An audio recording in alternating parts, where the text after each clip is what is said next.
வணக்கம் நண்பர்களே! இன்னைக்கு நான் என்னோட கார்டன் அப்டேட் காட்ட போறேன். நான் வந்து கீழ வந்து ரொம்ப கூலா மாறிடுச்சு. அதனால நான் விதைகள் இட ஆரம்பிச்சுட்டேன். எப்பவுமே மாரி தான்.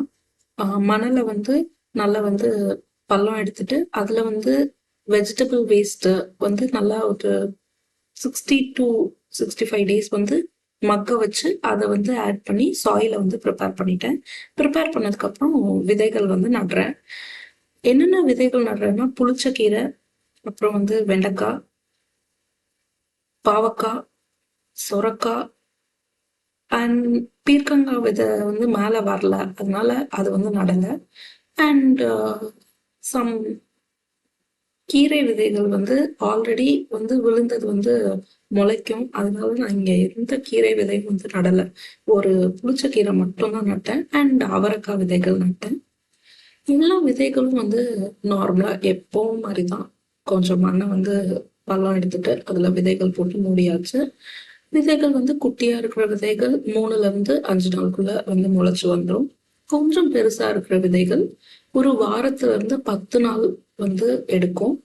விதைகள் ஒரு 2 வாரம் வரைக்கும் முளைக்கலன்னா அதுக்கப்புறம் முளைக்காத வேஸ்ட் தான்.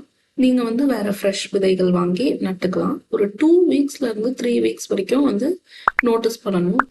செடிகள் வரலன்னா அந்த விதைகள் ஃபர்டைலா இல்ல, வராதுன்னு அர்த்தம். விதைகள் நட்டப்போ ரொம்ப கம்மியான தண்ணி கொடுக்கணும். அதுக்கப்புறம் செடிகள் கொஞ்சம் கொஞ்சமா வளர கொஞ்சம் கொஞ்சமா தண்ணி இன்க்ரீஸ் பண்ணணும். ஒரு 1 வீக் கழிச்சு பார்த்தா எல்லா விதைகளுமே வந்துடுச்சு. சொரக்காய் விதைகள் அண்ட் அவரைக்காய் விதைகள், பாவக்காய் விதைகள்லாம் பெரிய விதைகளா இருந்தாலும் 1 வீக் ஆயிடுச்சு. ஸோ எல்லாமே வந்துடுச்சு. அண்ட் 1 வீக் மேலேயே ஆயிடுச்சு.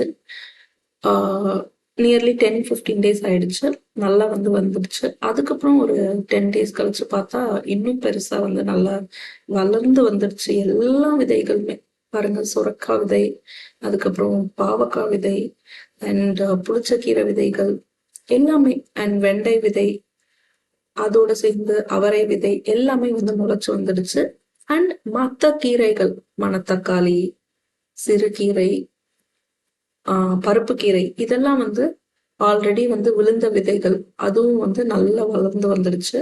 நியர்லி 1 மந்த் ஆயிடுச்சு. இதுக்கப்புறம் அறுவடை மட்டும்தான்.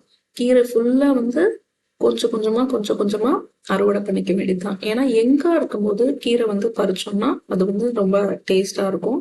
ஸோ எங்கா இருக்கும் போதே பறிச்சுக்கலாம். நியர்லி 30 டேஸ், 1 மந்த் ஆயிடுச்சு. விதைகள் எல்லாம் நட்டு எல்லாம் அழகா வந்துடுச்சு. ஆக்சுவலி அறுவடை பண்ண சிறுகீரை அது வீடியோ மிஸ் ஆயிடுச்சு. ஜஸ்ட் அறுவடை பண்ண கீரை மட்டும் இருந்தது. அது வீடியோ எடுத்திருந்தேன். சாரி, மன்னிச்சிருங்க. அண்ட் நம்மளோட அவரை கொடியில படரும் இல்லையா, அதனால அதுக்காக ஒரு சின்ன வயரெல்லாம் வச்சு மேனேஜ் பண்ணி கயிறு மாதிரி கட்டிக்கிட்டு இருக்கோம். ஏன்னா இங்க பந்தல் போட முடியாது. நம்ம இந்தியால நம்ம வீட்டுல 4 கட்டை வச்சு பந்தல் போடுற மாதிரி. ஸோ இங்க கயிறு கட்டி மேனேஜ் பண்றோம். அண்ட் தண்ணி பாத்தீங்கன்னா இங்க நிறைய ஊத்துறேன். ஸ்டார்டிங்ல விதை நட்டப்போ சும்மா கையால அப்படி லேசா லேசா லேசா தெளிச்சு விட்டேன். செடிகள் வளர வளர நம்ம ஃபுல்லா தண்ணி கொடுக்கணும். ஸோ ஃபுல்லா தண்ணி கொடுக்கறது மூலியமா செடிகள் நல்லா வளரும். நல்ல ஃப்ளவரிங் காய்களும் நிறைய வரும். ஸோ எல்லாம் நல்லா படர்ற அளவுக்கு பெரிய செடிகளாகவும் ஆயிடுச்சு. நியர்லி 45 டேஸ் ஆயிடுச்சு.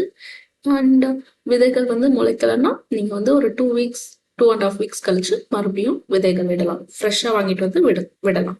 ஸோ இது இன்னைக்கு கார்டன் பை ஃப்ரெண்ட்ஸ்.